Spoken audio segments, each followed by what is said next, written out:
May I say something to you to give you a true knowledge of yourself and life, so that the same glory and success attained by other men who understand themselves may be yours? Man in the full knowledge of himself is a superb and supreme creature of creation.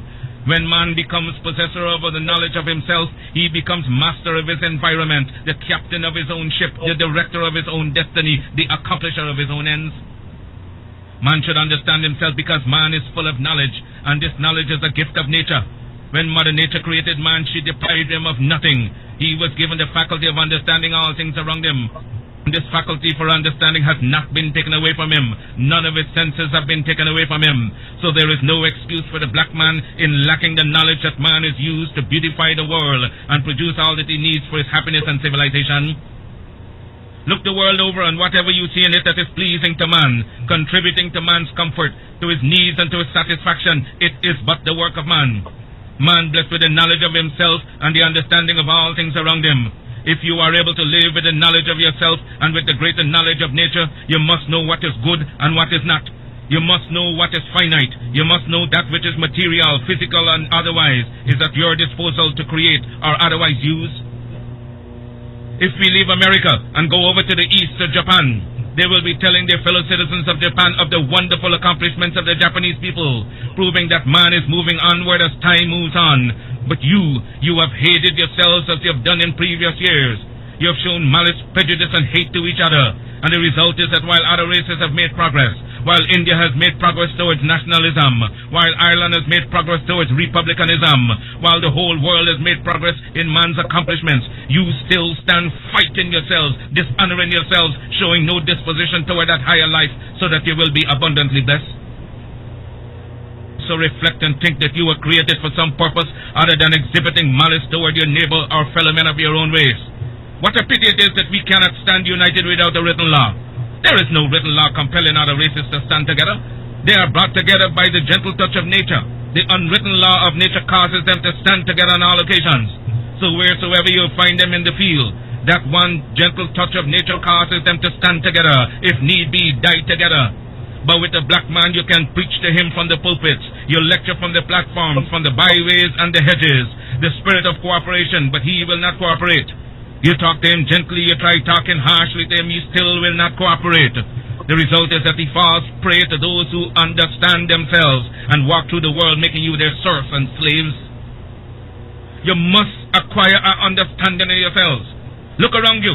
See the smiling pictures of nature, the beautiful hedges, the wonderful mountains, the wonderful vegetation all around.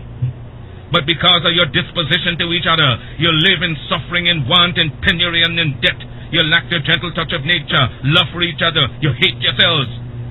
Black men, and what is wrong with you? Why have you no affection for yourselves? Could I hope to see you living among yourselves as the people I've spoken of? Living in charity, love, and in sympathy with each other? It can be done. I wonder if you will adapt that course. Isn't it easier to enjoy prosperity than to live in ignorance and darkness? Why select the worst out of nature? Nature never gave pain, suffering, and death to the world. It was man himself who selected death, pain, and sorrow. I wonder if I cannot inspire you to select between good and evil. Let me impress upon you once again that whatsoever your hardships may be, whatsoever your difficulties in life, they are your own selection. And so if you encourage them, if you husband them and take them to your bosom, they will abide with you. Nature will not take them away from you as Mother Nature did not give them to you. She is not responsible for your sorrows. Mother Nature represents all that is beautiful. She gave you the highest personality in the realm divine. Your sorrows are your own. If you want joy, if you want sunshine, it is before you abundantly in nature. I made a selection of sunshine, the beautiful sunshine. I made a selection to laugh with the moon, to laugh with the stars, and sing with the birds of the forest and of the wilderness, to join in the rhythmic music of the winds that sing from east to west and from north to south. Had I selected sorrow, I would have been dead a long time ago, and been without that which would send me into the presence of the divine, because I would have lived not with the knowledge that is divine. We must acquire the higher knowledge of life. Black men and black women, will you get the knowledge that the white man has that causes him to be leaders and masters in the world? They are not gods with a peculiar source for understanding the world around them. They have only given expression to the knowledge of their humanity and been able to use and conquer all to their satisfaction and glory. And that is why they are always greater than you in every community that you find them.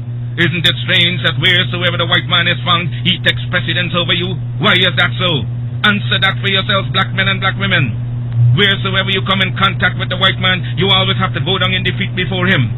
Whether it be in England, in France, or in America, you always have to go down to the white man, and yet he has 2 eyes, 2 feet, 2 hands, same passions, same senses and feelings as you have. Your feet are not put on opposite sides, now your hands turned around the other way. But it's because you fail to use your will, your knowledge, and your mental faculties to the point where you will enjoy life around you. I'm only here and not in the gutters and in the pond of despair because I use my intelligence. And I swear that no man alive shall ever use his intelligence in understanding the works of nature more than I. I shall rise as high as he ascends. I shall meet him on the same platform of mental equality and fight him till thy kingdom come, because nature created us equal. I want you to make up your mind as I've made up my mind years ago. Make up your mind that you will rise to the knowledge of your soul. Because of your ignorance, you cannot understand and decide between good and evil. You don't know whether you're doing right or wrong. With a greater knowledge of life, you're able to appreciate all things around you. I'm able to gather you here because I understand you. Understand your neighbor, your wife, your children, and you will be able to live in harmony with each other and get the best out of life.